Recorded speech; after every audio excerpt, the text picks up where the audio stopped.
College chick! Give it to me, jackass. Intellectual intercourse, I guess. Wait a minute. That's Owen Hart. That's Owen Hart. I know Sable, and that ain't Sable. I'm gonna make your life hell. Mickey and Robert, the Rock and Roll Express. And the fact that this grown man wants to dress up in a pair of pantyhose and call himself Chainsaw Charlie, well, I find the idea a little bit ridiculous. Not wearing much under here. The newest member of the Generation X, Kane. Hello, everyone, and welcome back to the second episode of The Good, The Bad, and The Ugly, The Attitude Era. I'm your host, Brent, and with me, as always, is a man who is from the future and across the ocean. He's the ballroom brawling disco dancing dynamite stretching intercontinental playboy. Folks, he's Marvel than hitting the head with a coconut at GRL Glenn Abbott. Glenn, how are you? Well, apart from this old computer that's playing up a bit, not too bad, thanks. That's good to hear. That's good to hear. We both have old computers that like to play up, so. Yeah. You don't know this, Glenn, but I do it with two laptops. I do it with the laptop that I record from, and then I have a different laptop that I have all my notes on. You just can't see it. Well, I've got my phone for all my notes. Yeah, Glenn does the old pad to paper thing. I can't do it that way. The thing is about me, though, is that I have very bad handwriting, and I've always had very bad handwriting. So literally since I was in about the 7th grade, they had me type everything. Yes. So you can't even... Yeah. You can't even read your own handwriting. So I can read it most of the time, and most people who've like known me forever, like my buddy Chuck can read my handwriting because he's known me since I was in the 7th grade. Yeah. But like, yeah, and especially if I start to get if I start rushing, and then I don't know, my brain just doesn't work like with that motion. But you know how my brain's like, I don't know, my brain's different than other people's. It doesn't work like that. If I start trying to write stuff a lot, and I start rushing, I'll start not even writing full words. I'll just write fucking letters. And then that'll be like decoding a puzzle. Yeah. Which would be fun for nobody. Not even me.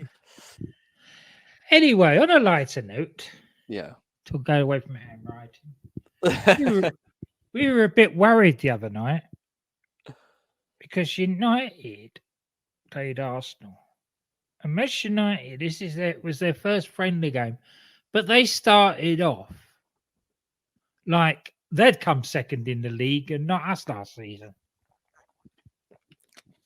It definitely did look that way at the beginning of the game. Luckily, after about 20 minutes, it turned round. And I think United had more of their, regular players than we did to start the game because we got a lot of young guys out there. To start the game, definitely. There were 2 carried off, a lot more substituted. But yeah. I shudder to think if what's that Danish kid's name that plays for United that scored the first goal that got hurt. He almost scored another one. Oh yeah, Ewanson or something, isn't he? Yeah, something like that. I know he plays for Denmark. Yeah. But I shudder to think if I'm he sure might Dan will tell us. Yeah, Dan will let us know. Thank you, Dan. When we'll find out where what his real name is. But I think he might have scored another goal or maybe even 2 if they had left him out there because they really he wasn't out there for very long and he was giving them fits for the minute the game started. So yeah, well, we had a very inexperienced backline. Yeah, you had Ben White, Timber, and Timber just came back. So yeah, and then a couple of academy guys, didn't you? Yeah. And then we had like a 16-year-old kid playing in the midfield. Yeah. Which he has flashes of greatness, but then he has flashes of there was one where he scurried through 2 United guys, but then he passed the ball right into 3 United players. Like there was no Arsenal guys over there. It's like the one thing was impressive, but then he showed his age by kicking the ball to absolutely no one after that. Yeah, well, the more he plays with Ødegaard, the more he'll learn. Yeah, definitely. Yeah, but when Martinelli came on in the second half, he was he turned those lads in the United defense, they didn't know what hit them.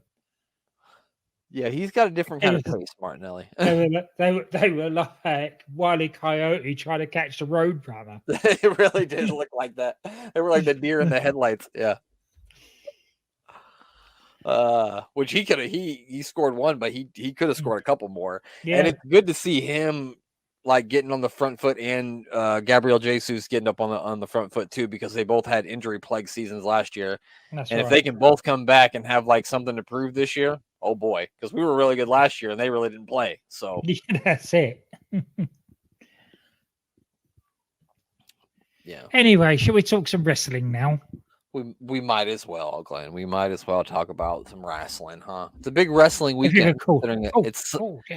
SummerSlam weekend this weekend for current wrestling. We'll this will already be out by then, but you can check out our SummerSlam preview show. It's out now on YouTube or wherever you get your podcast. You can check it out. I was going to say, are we drawing back the curtain and telling everybody that we're recording this a few hours before we're going to be recording the SummerSlam? Well, we're not recording it. It's live. So it's going to be live, but you can't watch it live because it's coming out on Thursday, and that's going to be tonight, which is Tuesday. So, okay. I started trying to do this smart thing where I give myself a day to edit the show before I put it out. I tried to do that. That way I'm not rushing. But yeah, that's true. It doesn't always work out. But yeah, so let's talk about the Raw's War from January the 12th, 1998. It was from the Bryce Jordan Center in State College, Pennsylvania.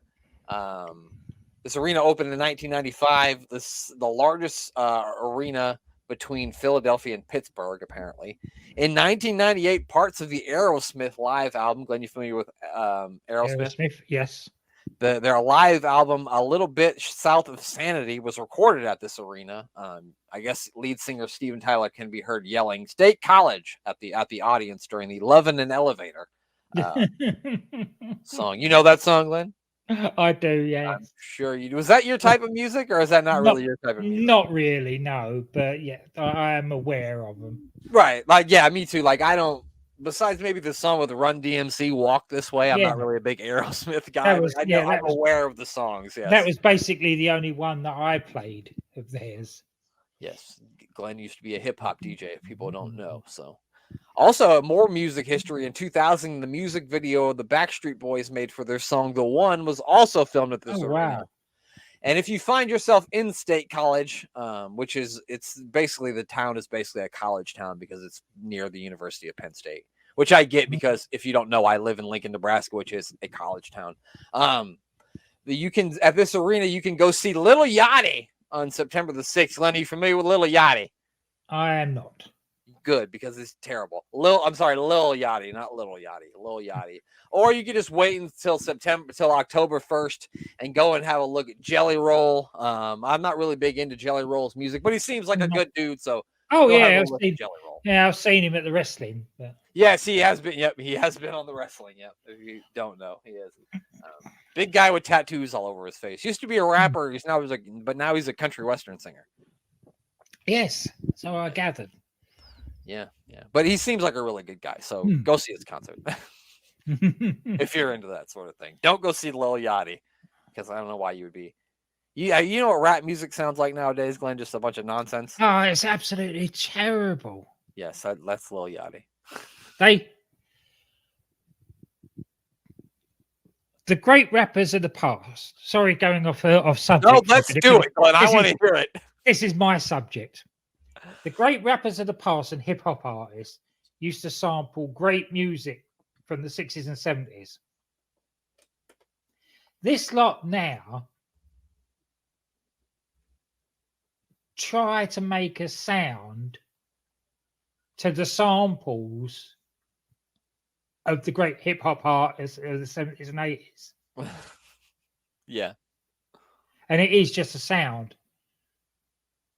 There's no, it's no coincidence that Eminem came back with probably his best album in years. Yeah. Because it just a total different level to anything that's coming out now. Lyrically, yes, absolutely. That's the thing with rap nowadays. I mean, there are some that are good lyrical rappers nowadays, like J. Cole. And he's not personally my cup of tea, but a lot of people like Kendrick Lamar, and he is a good rapper, but his music's just not really for me. I hope he doesn't make a diss track against me now, but I'm just saying I'm not really into Kendrick Lamar. But as far as lyrics nowadays, people just there's no good lyrics. There's no good lyricists anymore. There's only a couple. And people want good lyrics. That's why Joe Hendry ended up top of the charts. because it's catchy. It's catchy. Absolutely. I want to be able to let me hear you enunciate your words. That's what I don't want to hear. This mumble mouth bullshit. I don't know what the fuck you're talking about. I don't know what you're saying. Anyway, we're gonna stop being two old men. Yeah. Soapboxes. We are 6 days away from the Royal Rumble, 11 weeks away from WrestleMania. I'm going to do my signs of the week right now because I only saw one really good sign, and it was WWF fears the Penn State wrestling team, which I thought was funny. It's the only. I don't think actually anybody from the Penn State wrestling team actually has made it to WWF or have they? I mean, if they had, JR would have told us about it. So. Yeah, certainly. Yeah, he would. I'm surprised he didn't. If they would have been some, he would have listed them all. I believe. Yeah. So Lex Luger also went to Miami, but he started his career at Penn State. Oh, right. Okay. If I remember correctly. So what do you want to do, Glenn? You want to talk about something good first? You got something bad first, or you got something downright ugly you want to talk about first? Well, it kicks off bad, so I'm going to talk about bad first. Okay. DX, right at the top of the show. Some of the crappiest stuff they've ever done so far. If you're gonna watch this episode of Raw, skip the DX intro. Yeah, I was gonna say you mean the very beginning in the very beginning, yeah. Yeah, where they're going on about that Sean has a message for Undertaker's family and Owen's not to mess with their business, and it was just a mishmash and not very good. Yeah, and they were talking about college girls and oh god, oh yeah, that was the other thing. Yeah, I don't think any college girls are approaching them because they think China's going to rip their fucking heads off. That's right. And not the only time this show that paedophilia comes into it.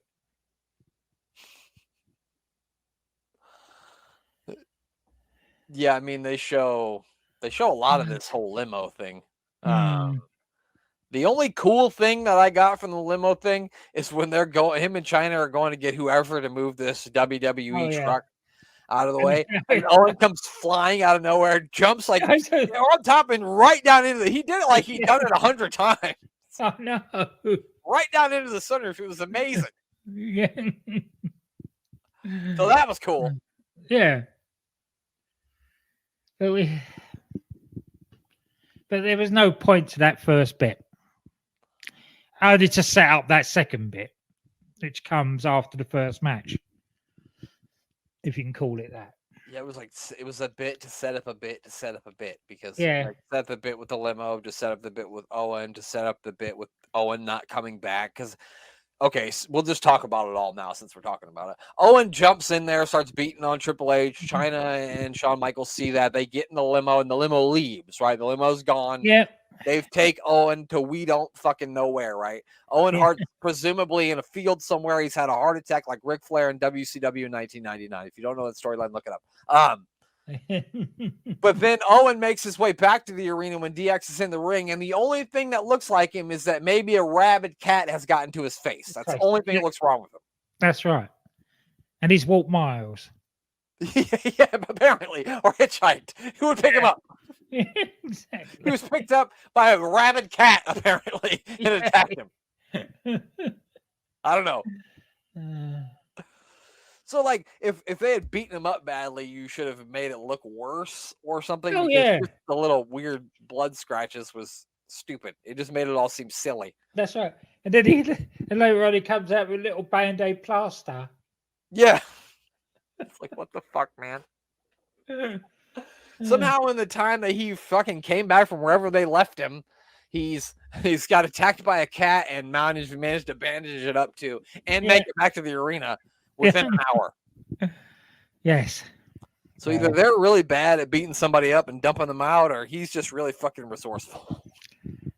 I think it's a bit of both. Except the cat. Yeah, Yeah. I don't know. You know what? I didn't have that on like my good, bad, or ugly. It was just kind of like blah for me. The whole entire DX thing Yeah. was just kind of there. It was on the show. I mean, the one Shawn Michaels thing was on my good, the ending of the show, which we won't talk about that right now. We'll talk about that. No, we'll talk about that once we get to the good bits. Yeah, so one of the first bad bit that I have is, and I'm sure you will agree with me on this one, it is Mark Marrow versus Vader.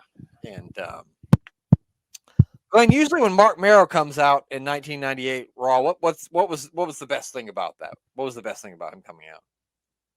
Well, it certainly wasn't gold dust in stockings. No, it's usually Sable. It's normally Sable. And she's not with him, and they say he's had a change of heart.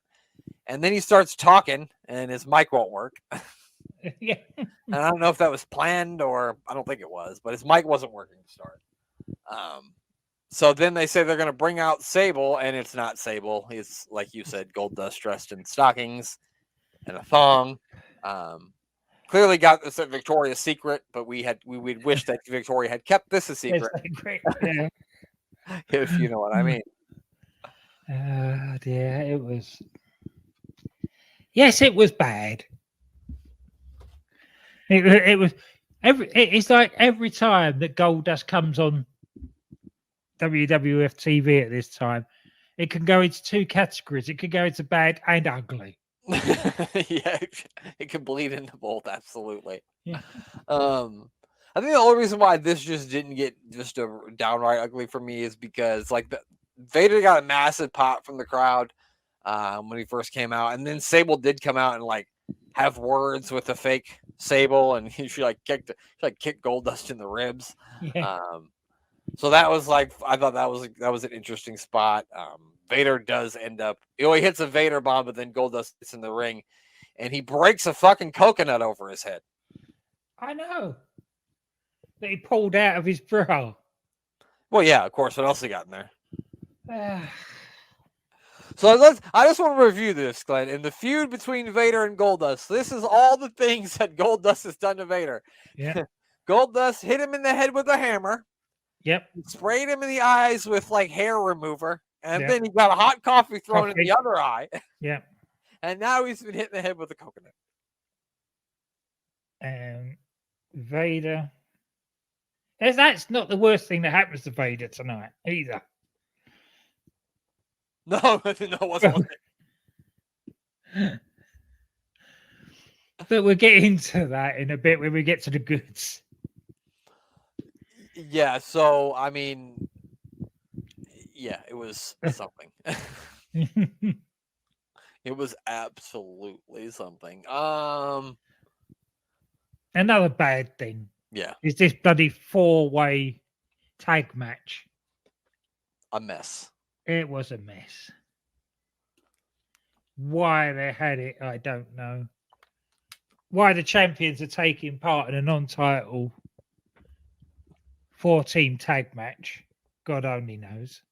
I thought it would have been hilarious if they had somehow tagged them both in at the same time and they pinned each other and just got the fuck out of there. Yeah, that would have been... Which I'm pretty sure they do pull that at some point, but I thought this would have been a good point for it. Yeah, it would have been.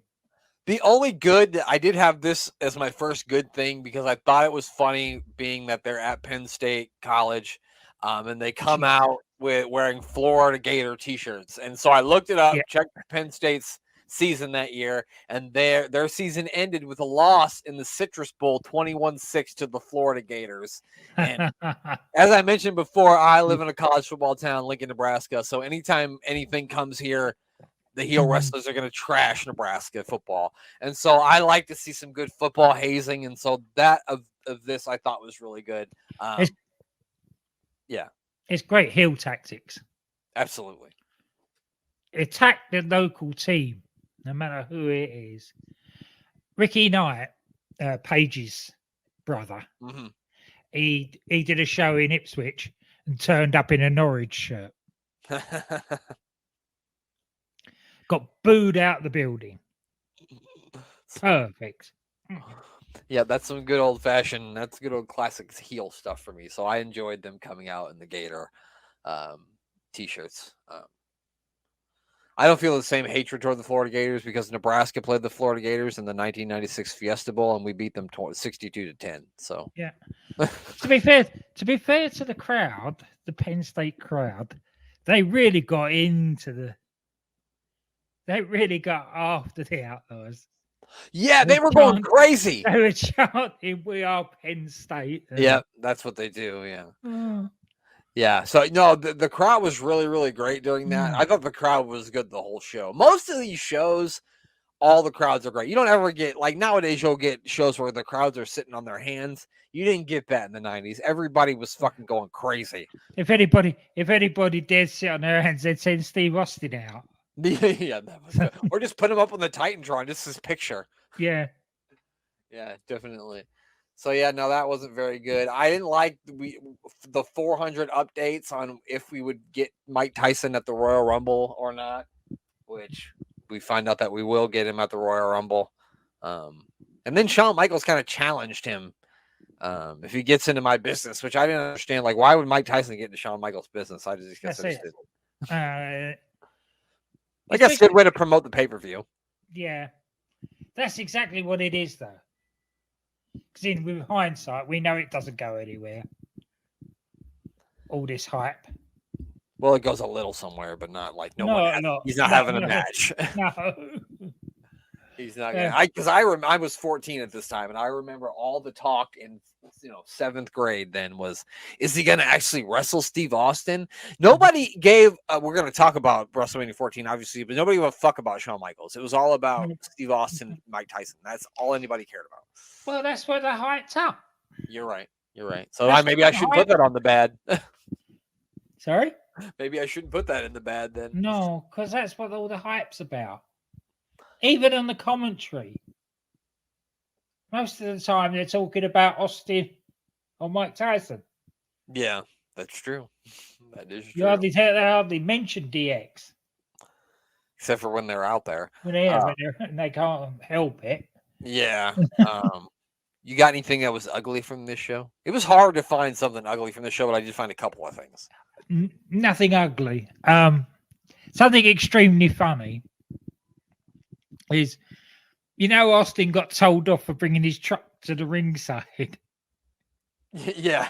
They made him drive it down the side and blocked it all off that he couldn't get his truck in far enough. Yeah. I thought that was hilarious that he had to walk. They couldn't. Well, it would be harder to drive it down to the ring with that ramp. Yeah, but even if they cleared that side, you could have driven it round the side of the ramp. Oh yeah, but they barricaded it all up so he couldn't get through. They put all kinds of curtains and shit. They did. So the one ugly thing I have is they had Taka Michinoku and Scott Taylor versus the Los Boricuas. And I was a little bit uncomfortable with Sunny out there and the Penn State cheerleading outfit, and they were like trying to pull up her skirt. I think that was a bit how the show went in the second half.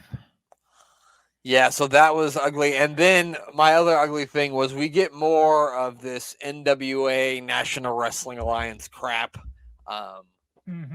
With Jim Cornette, but he does bring out the Rock and Roll Express. And I'm thinking, oh, good, I've got something good to talk about. Nah. They bring him out here to face Skull and 8-Ball from DOA. Of course you would. And I literally wrote, now normally seeing Ricky and Robert wouldn't be a bad thing, but since it's 1998 and the NWA, I had to add this to the ugly section. Yeah. Again, it's not one of those that's the grey area between ugly and bad. Yeah. The whole thing with them cheating with the tennis racket and everything. It doesn't work for them. Right. Even in 1998, they're the biggest babyface tag team in the business. Right. I mean, they already tried to make Ricky Morton heel in WCW, which that didn't work. Yeah, no, that didn't work. They're the ultimate baby faces. You can't make them heel. No. It's not going to work. And they're facing two big bald bikers. Why would I root for the Rock and Roll Express? Exactly. They came out to the Rockers theme music, which I don't know if that was like edited in later, but I thought that was a nice touch. They came out Yeah. Yeah, and then like Cornette got in there, and then he got caught using the tennis racket, so they didn't even win the match. They lost by DQ, and then after that, they start beating them up until Chains comes in to make the rescue, which I didn't even know Chains was still around, but apparently, No, I didn't. apparently Chains is still a thing. Yeah, until they mentioned it on commentary, I was thinking, who's the geezer with his hair? yeah, no. Okay, so I got one more bad thing. You got any more bad things before we can start turning this episode around? No, go on. You get on the last bad thing off your chest. So this was like toward the end of the show where they tell us all night they're going to do this Royal Rumble drawing. We're going to find out the numbers. Oh, God, yeah. Which I'm glad that they didn't end up going through with that because I hate when they tell me who's going to be where. Or I don't want to know who's going to be number 1. I don't want to know who's going to be number 30. I don't fucking want to know anything. Just shut up and surprise me. I hate it when they tell me the numbers. That is the best. That is the thing about the Royal Rumble. It's the surprises. Yep. I don't even want a list of who's going to be in it. I know people are always like, I want to see who's going to be in it. I don't. Don't even tell me a person. I don't want to know a soul that's going to be in it. No. As long as we know the numbers. And we've got a couple of jobbers to even it all up, then we're fine. Exactly. I don't care about any of that. But so they get everybody out there, and then they strut out the motherfucking honky tonk man. And I was like, God damn it, I thought we were done with this. And I really hope he's not in the 1998 one. Oh, no, it was so weird that there's this big melee going on in the ring, and he just walks in there. At first, I thought it was Rockabilly. Doesn't even do anything. I mean, he's honky tonk man. What the fuck's he gonna do at this point? Yeah, I know. I was just like, huh? Why the fucking honky tonk man? I did not get it. Didn't get it, Glenn. That was my last bad one. But now, Glenn, let's get around. Let's talk about the good things that happened in the show this evening. I'm going to surprise you here. Kurgan. Okay, well, that doesn't surprise me. Against two superb work in progress jobbers. You couldn't have got more jobbery jobbers if you'd tried. Jimmy Cicero and Lance Diamond. Oh, Jimmy Cicero is what his name. Yeah, Cicero. Hey, Jimmy fucking Cicero here. You come on down to 10th Street and I'll give you the best fucking pizza you ever had in your fucking life. This is all Kurgan should be doing. Is destroying jobbers like this. Yeah. I don't know why he hadn't been doing it sooner. Yeah. You know, that was good. I enjoyed that. I enjoyed that thoroughly.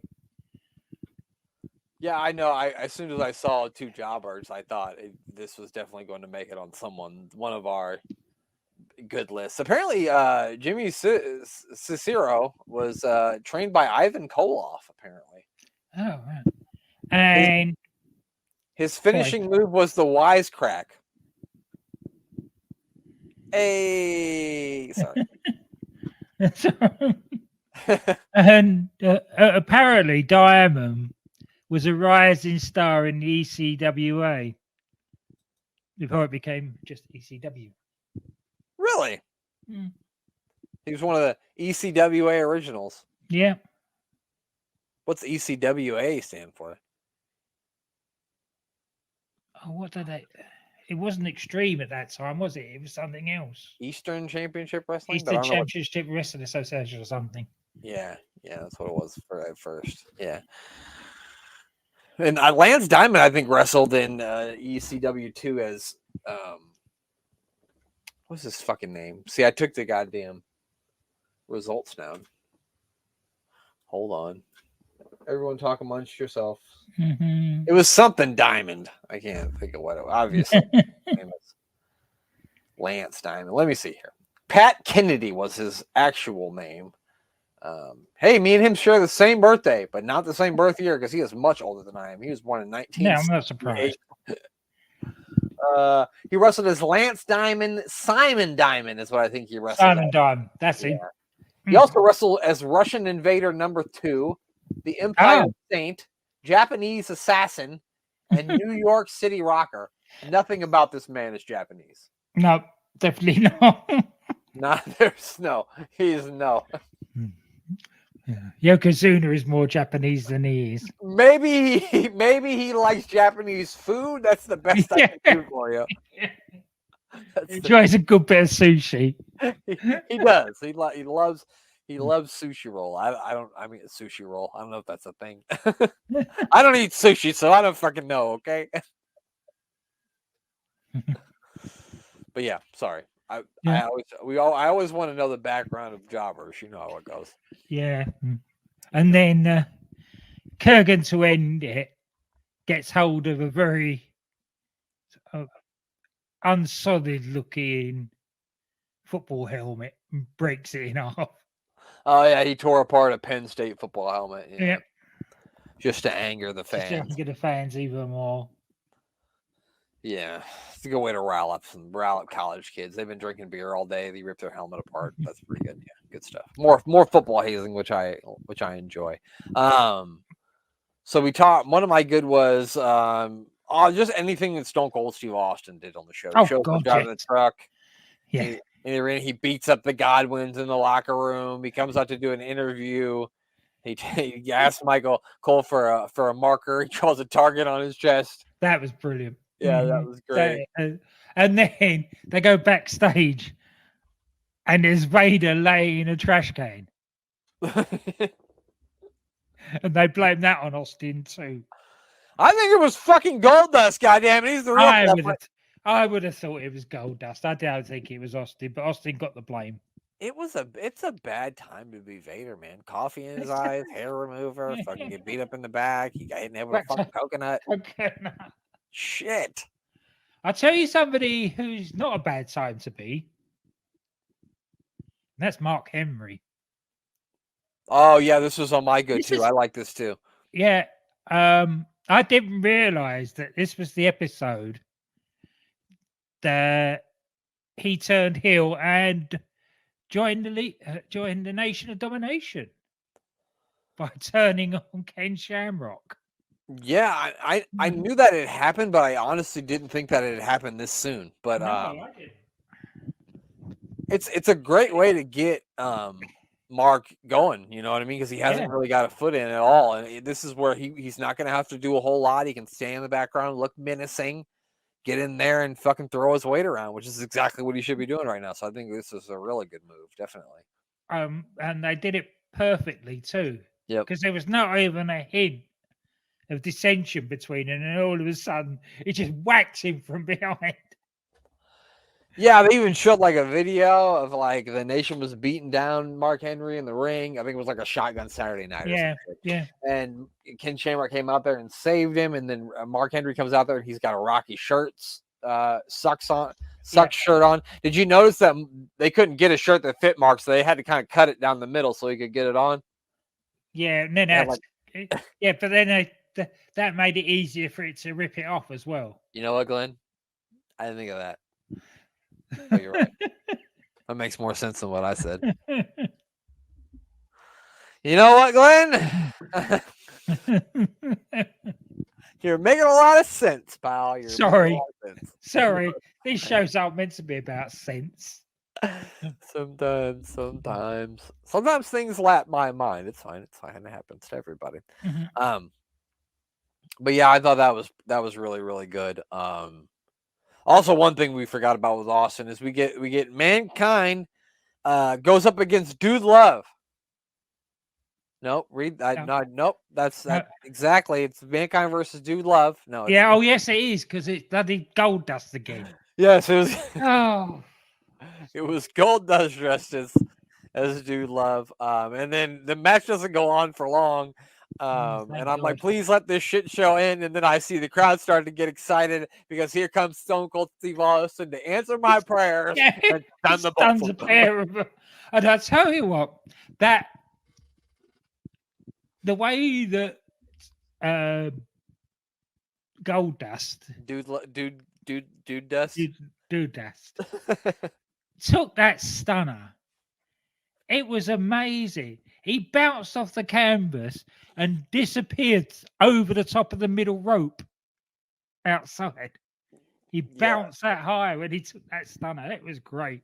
That was really good, yeah. And I think, didn't his wig thing pop off too? It did, yeah. Yes, it did. When he took those stunners in the ring a couple of weeks ago, when he had the porta potty in there and Goldust was in the fucking diaper and he stunned him, he took those pretty fucking good too. He was like bumping into so that was great. But yeah, so they get Mark Henry looks like everything's fine. He didn't even get in the match at all until Ken Shamrock looked like he was about to put The Rock in an ankle lock, and then Mark Henry just laid him out with a clothesline. And they beat him up afterwards, and then The Rock even said, "You ugly piece of trash, I'm going to tear that shirt off of you." And then he does tear the shirt off, and he's got a Nation of Domination shirt on. So and another piece to this is when they get up on the ramp and they meet Farouk, who wasn't out here for this, and he did not look happy. What's going on? You're about to be sacked, mate. That's what's going on. Yeah, I know Farouk makes it until like WrestleMania, but I know it's not long for the world, and then it won the acolytes with thank God, Bradshaw, I think. So yeah, Mark Henry, the newest member of the Nation of Domination, and the dissension goes further within the nation because Farouk does not look happy with that.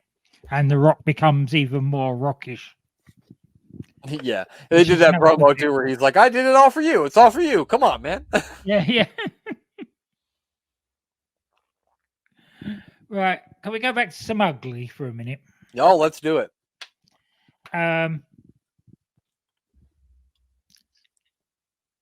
It's an award for the sleaziest paedophile of the night. And there's 2 nominations.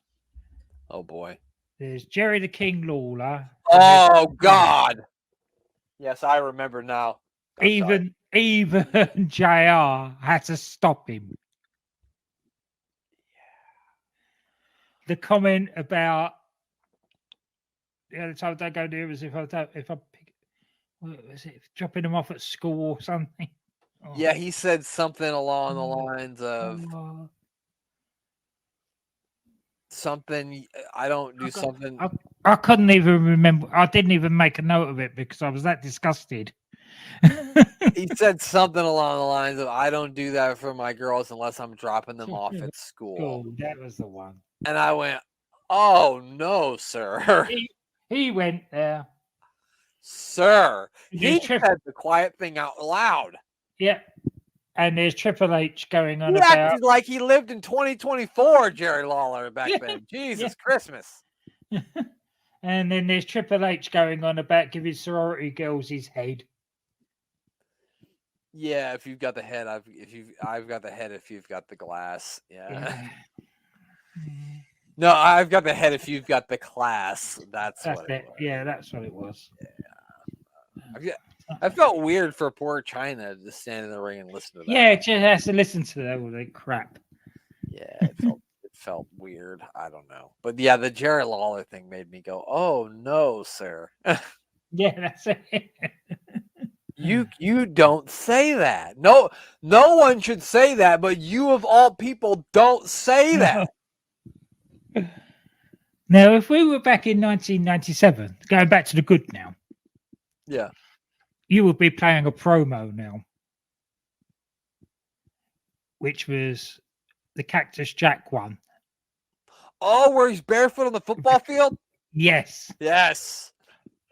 That was brilliant. That was A1 class Mick Foley. Definitely. And explaining how he's got together with Terry Funk, and it doesn't matter if he's going to stick pantyhose on his head and call himself Chainsaw Charlie. We're mates and we're going to get it done.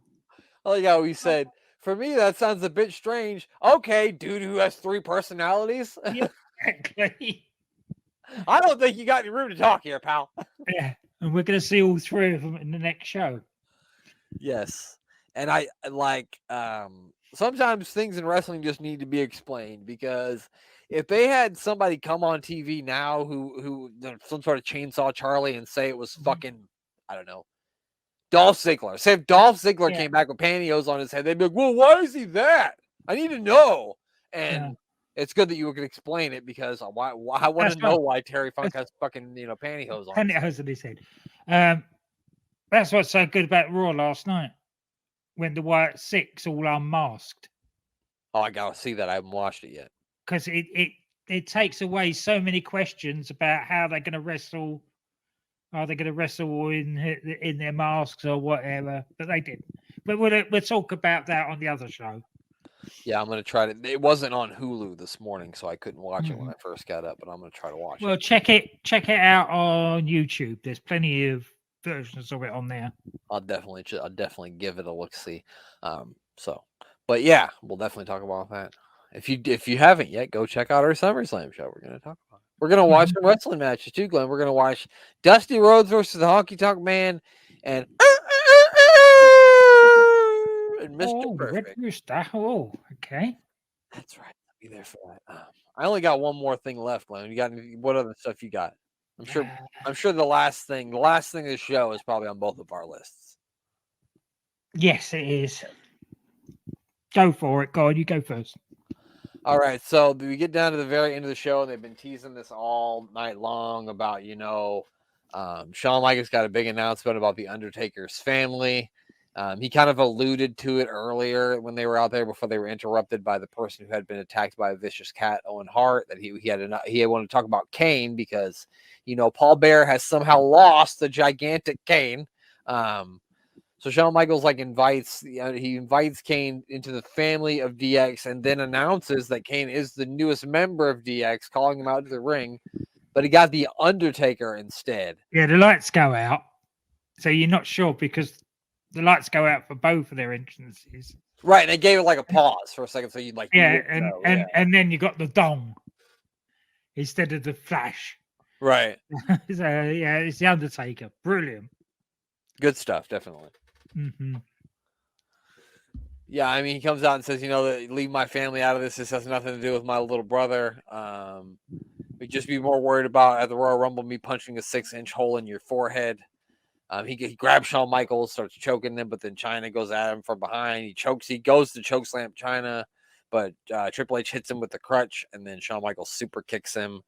And then they're beating him up in the ring. Lights go out again. This time it is Kane. Yeah, it is the Bane. And they're, doing the whole, is he going to help him or is he going to destroy the Undertaker is he, blah, blah, blah, blah. But he gets in there and he kind of goes after Shawn Michaels. He doesn't really get a whole lot of licks in on anybody on DX because they all bail out as quick as they can. As you would. As I would do, yeah. I've always wondered that when any of the monsters come anywhere near the ring, why the heels that they're after don't just bow straight away. Yeah, I'm out of here. Fuck that. Yeah, so Kane comes down there and I think he just grabbed Shawn Michaels by his hair. I think is all he did. He did, yeah, he had him by the hair, but Shawn Michaels gets away. Yeah. They run up the ramp and disappear. My favorite is the Triple H trying to run, but he clearly can't. Yeah, he's hopping. He's hopping up the ring. As Kane stalking them from behind, which was my favorite part. It was like a horror movie. It's not one of those old mummy films. Yeah. Where the girl's running through the forest and the mummy's just lurking. Yeah, that's exactly what it looked like. The slow and prodding chasing the crippled. Is what yeah. Oh, yeah. So good. Yeah, and then of course the iconic moment when Kane gets to the top of the ramp, he turns round, looks at the Undertaker, takes a knee and extends the hand. And the Undertaker looks and looks. and then takes the knee and extends the hand. And basically, we've got the beginnings of the Brothers of Destruction. Yeah, I mean, pretty damn cool moment. I mean, some sort of, I don't know, bond with friendship. I don't know what it was, or loving embrace between two brothers. I don't know, but it was an epic moment because he got like a big pop from the crowd, and like as they did it, they had like the boom come up from the. It was just really cool. It was really cool moment in wrestling. It's an iconic moment. I think everyone is. If you're a wrestling fan from our era that's watched in that era, you remember this because it was an iconic moment for sure. Yeah, I didn't remember considering this was the go home Raw to the Royal Rumble. I didn't remember much about this, but that bit certainly seen umpteen times since. So there was like a running theme when we did the 1997 show, which is Warning to Attitude, which you can check out all the episodes on YouTube or wherever you listen to podcasts right now. We used to get really bad shows going into pay-per-views, but I wouldn't say this one was bad. I would say this was pretty good. No, because they did some storytelling. They built up some things. They let us know what was going to be happening on the Sunday. What do you think what match do you think had the longest amount of time on this whole entire show? Oh, that's got to be the I've closed it all down now. No, I want you to guess. No, I mean probably it'll be Kurgan. No, it wasn't. Kurgan only went 2 minutes and 28 seconds. The longest match of the night was the Los Boricuas, Savio and Jesus taking on Taka Michinoku and Scott Taylor, which was 4 minutes and 33 seconds. Yeah, that wasn't too bad for as long as it lasted. That was the main event match. It was the last match on the show. To put that in context. Sometimes good TV wrestling, sometimes a good wrestling show doesn't always equal great matches. That's all I'm saying. That's right. That's all I'm saying. That's all I'm saying. But yeah, so a pretty interesting show. I'm interested to see. Next week we'll be reviewing the 1998 Royal Rumble. We'll talk about all the matches. We'll talk about the whole show, and then I think after every match we'll rate it. We'll rate it would be good, bad, or ugly. Ugly, yes. That's a good way to go. Yeah. We're spoiled. We're spoiled. Good. Where we are now, as far as getting good stories with good matches. Man, we suffered through January, February, March, and April of 1997 to get here, Glenn. I think we've earned it. Oh yeah, no, but I'm saying no. I'm not talking about now as in 1998. I'm talking about now as now. Oh, current day. Yeah, you're right. You're right. We put up with so much shit over the years. Boy, did we. It was 1977 into 1998, sort of encompassed on a long scale. Yeah, no, I get what you mean. So let's look at the TV ratings. This week, WCW jumped up. They went from a 4.35 to a 4.58. And WWE went up this week too, though. Last week they did a 3.34, and this week they did 3.45. So they do continue to keep going up. And do you want to hear some of the matches that we missed since we watched Raw instead of Nitro? Yeah. Bill Goldberg, I'm sure, demolished Jerry Flynn. Marty Jannetty defeated. Oh, I'm sure that's Ernest Miller. It says Black Cat, but it's got to be Ernest Miller, right? Yeah. No, it's a goddamn Japanese guy. Oh, right. Interesting. Why Marty Jannetty? It's 1998. Chris Benoit defeated Dean Malenko. I'm sure that was a hell of a wrestling match. Booker T defended his world television title successfully against Saturn. Lex Luger defeated Hugh Morris, which I'm sure that match was hilarious. And the main event of the evening was a WCW World Tag Team title match. It was the Outsiders, Scott Hall and Kevin Nash, defeating the Steiner Brothers, Rick and Scott, which the Steiner Brothers got to be coming up on their breakup here pretty soon in 1998. So yeah, it's got to be getting down to it right there. Was that by DQ or something? No, it says they won by pinfall. Yeah, so the Steiners breakup must be imminent then if they're not protecting them. Yeah, I mean, it makes sense. I'm pretty sure it's Super Brawl at 98 is when Scott, when he turns on his brother and joins the NWO. I'm along with pretty a million sure. others, a cast of thousands. Yeah, by that time, even him joining the NWO was like, oh, really? Huh. Another guy. But anyway, that is it. That's all we've got for this week. Glenn, who do we need to plug before we hang the headphones up until later? I'm booking the territory with Dan and Rob doing the first and last of wrestling, and they have their little side projects. They are